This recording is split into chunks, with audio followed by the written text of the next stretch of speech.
Now this is what I'm talking about. This is almost perfect.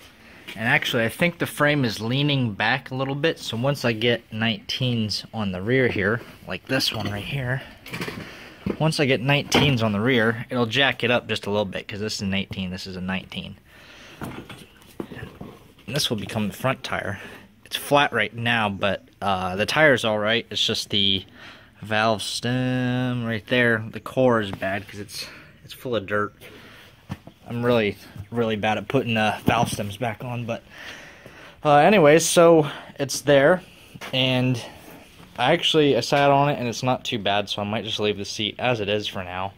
It might not actually be in a bad position just because it leans you forward more, and that means this thing will be less prone to wheelie, because I'm sure the 420 will have plenty of power to pull this up. So I got the rear all welded. It doesn't look pretty. I didn't have the heat tuned right when I started doing it, and I didn't adjust it until I was about done, so I have quite a bit of grinding to do, which isn't that big of a deal. And one thing I noticed while I was doing this is that I can actually, if I wanted to, turn this back into a mini bike, because I didn't affect anything here or here, so I could just put the axle and the spacers, the rear tire, everything back here, and all I would have is this extension piece right here. Now, for the rear end, like I had said, I wanted to make a rear rack of some sort, so I got to do that next. I actually have the sprocket cooling so I can figure out what my clearances and stuff are. But all I'm going to do is just take these out, and I'll leave everything as it is sitting there, and I'll just drill straight through the holes into the 1/4 inch or 1 inch square tube that I'm going to be using. And then for the upper tubes, I will probably use, I don't have any in there, but I'll probably use some of, I don't have any, well, I guess I do way up there. That's just a 1 inch pipe that I get from work quite often. And I'll probably just use that because I don't need anything real heavy. But I'll just use that, and I'll just come straight up, and I'll see if I can get a bend into it for here. And if I can't, I might take 2 45 cuts and then have a small piece. That way it's not a sharp 90-degree here, which it all should be covered up regardless because of the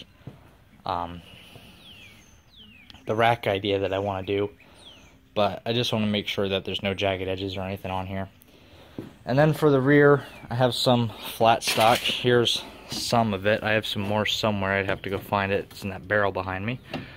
But I'll just probably run a piece of that across the back unless I don't end up using this piece right here. And if I don't use that piece right there, I'll put that across the back because that'll work best. That'll be the strongest.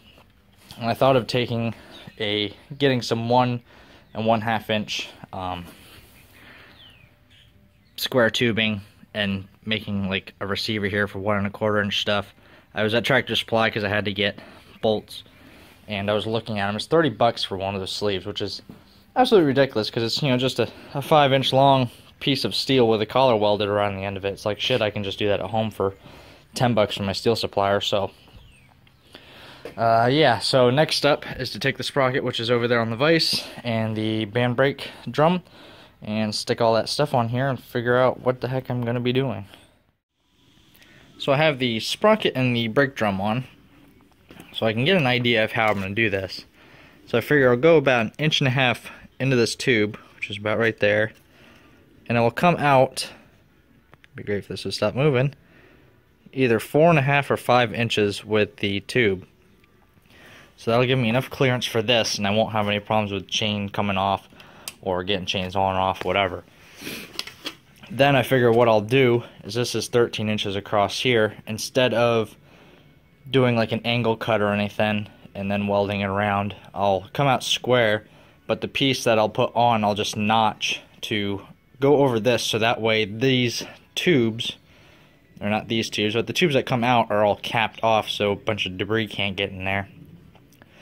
And I'm still sticking with the original plan of not welding around here. It's just going to be bolted on with this, because between here and up here somewhere probably being bolted on, it should be alright. Nothing should really interfere with it, especially even with like pulling something, because like these are 1/2-inch bolts, and if it is a problem I can always switch them out to grade 8 or whatever. But everything's looking pretty good so far. These are about where they belong, I think. This obviously could move depending on where the torque converter comes out at. I'm hoping it's about right here, that way it's still inside the frame. And then the plan still is to set the gas tank in up here somewhere and battery down here. So my next step, I think, is to pull the engine out of the Gravely, because right now I can't really do too much with aligning anything, and I don't want to set the axle on straight or get it bolted down or anything yet until I get everything figured out. Actually, I'll skip the engine for right now. I'll work on getting this done, because the frame, if I get the frame done, then everything should be pretty well laid out to finish in just one stretch, because the engine should be the last thing. So I'll get this finished. So the rear drawbar is done. I have it sleeved in here like I said it was, and I have it capped off. And this should hold up pretty well. I turned my welder down once, and it seems to have fully penetrated the metal alright. And that should be okay. Now it'll be tied in up here again, like I had said. I'll make another frame piece to go in there. And I'm kind of thinking I might try mildly bending that tubing to fit in here. That way it's not straight up and back in. It'll curve in maybe a little bit more, try to match the profile of this, or maybe even just, that won't work. I was thinking of cutting that off and just extending it, but that's too much work. But one thing I have noticed is the engine orientation. Now if you'll look at this one, you will see the way it's set up is that the torque converter is on the left, the shaft comes out the left, and the head's facing backwards. Now the 420 has some issues. One of those being, it's a lot wider, first of all. From here to the end of the PTO is almost as wide as that entire thing. So this thing's going to be massive inside the frame. So it's already a squeeze job just the lengthwise, but it's going to be really fat coming out. But as I pull it here, you'll see it's turning the opposite way of that one. So basically what that means is that instead of the torque converter being on the left as it was with the 212, it will be on the right. So I should have cut this bracket off. I should have checked that earlier. I could still do it, but I might just leave that because I don't think this is going to interfere with anything. But this is going to have to change my plans a little bit on the mounting of this thing. So one of the things that I am worried about is how far the shaft is going to come out. Now the thing was about this wide coming out, and it didn't stick out past the frame on this side. So if I move it over as much as I possibly can, the chain might possibly come inside of here. If it doesn't, I will have to figure something out in regards to the sprocket placement. I will either have to take this, mount it on the outside, make an additional guard for it. I'll just weld something here and a solid piece bent to the profile of this. Or I could take this apart. This is a 5/8 inch bore jack shaft in here. What I could do is I could take the sprocket out of the inside there, put a new piece in that's longer and sticks further out this left side, put a spacer in there, run it out further, put the sprocket on the outside, and then run my chain.